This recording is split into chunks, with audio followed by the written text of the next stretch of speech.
Badugu beste marko bat, lotuta, Discomp, bino kasu honetan da Discomp.org, eta Discomp.org organizazioen kompetentzia digitala da, eta marko horrekin gure ikastetxeko kompetentzia digitala garatu beharko dugu. Ikusten baduzue, lehenbiziko markoa, ikasleen markoa, loratxo bat bezala da, pentagono bat eta lore bezalako irudia da.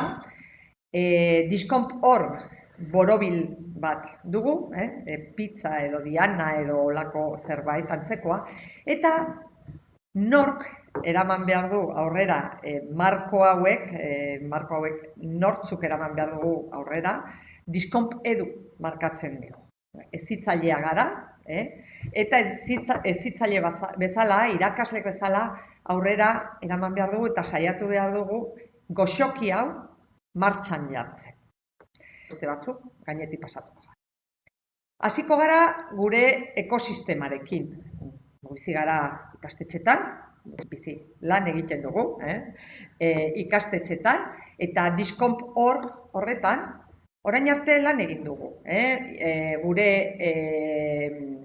heldutasun eredua, horretan oinarrituta egon da, eta, hemen dago, 3 dimensio lan egiteko proposatzen ditu, alderdi bat da, edo dimensio teknologikoa, alde batetik, alderdi antolamendua, dimensio hori ere antolatzen du, eta horretan ibili gara azkeneko urte hauetan, eta baita ere kontuan hartzen du dimensio pedagogikoa.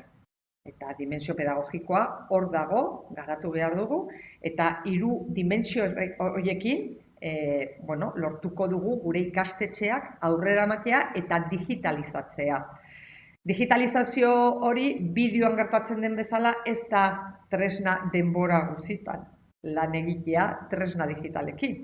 Bideo horretan oso argi geratzen da gauza batzuk digitalki egin beharko ditugula, baina beste gauza batzuk paperezko gauzekin eta analogikoan egin beharko dugula. Orduan, hau da gure marko orokorra, gure ekosistemaren markoa, Discomp.org. Norentzat? Ikaslearentzat lan egin behar dugu, eta horretan ibili gara. Discomp garatu dugu azken urte hauetan, PEG digitala ere, PEG digitalarekin ibili ginen, eta loretxo hau, 5 azpi kompetentzia lantzen ditu.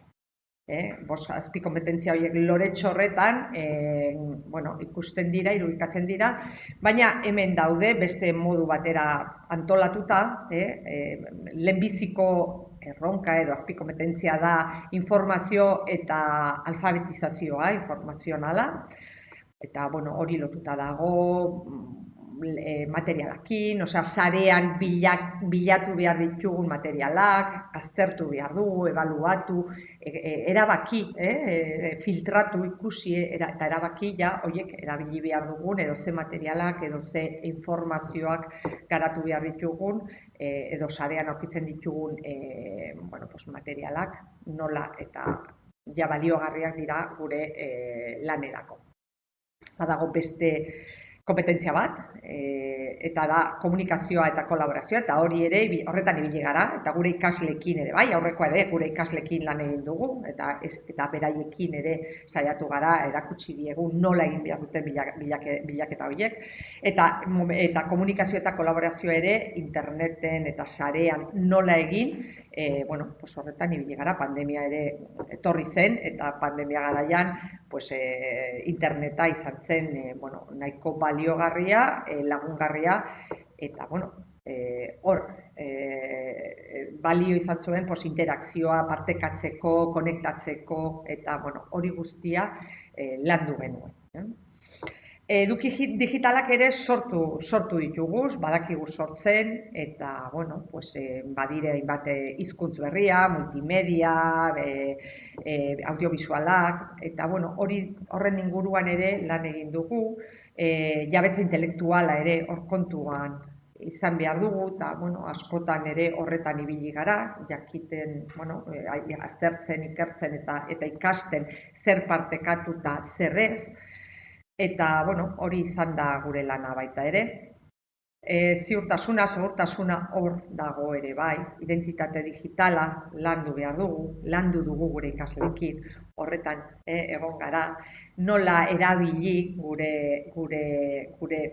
tresna digitalak, digitalizazio honek ekartzen duen erronka berri batzuk, nola bizikidetza, nola eraman gure gelatik, gela fisikotik, gure gela virtualetara, hezikidetza, erabilera jasangarria ere bai, jakin behar dugu, bueno, zer ekartzen duen digitalizazioa eta, bueno, kritikoak ere izan behar gara honen aurrean.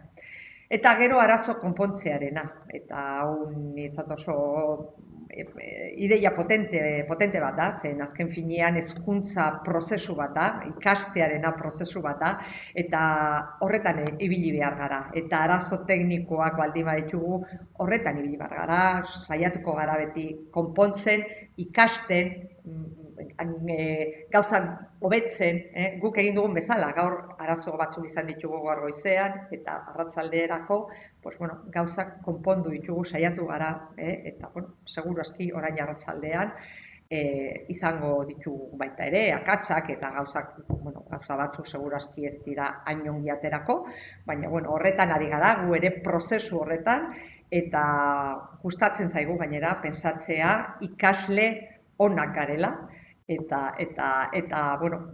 aurrera egiteko ahalegin guztiak egingo ditugula.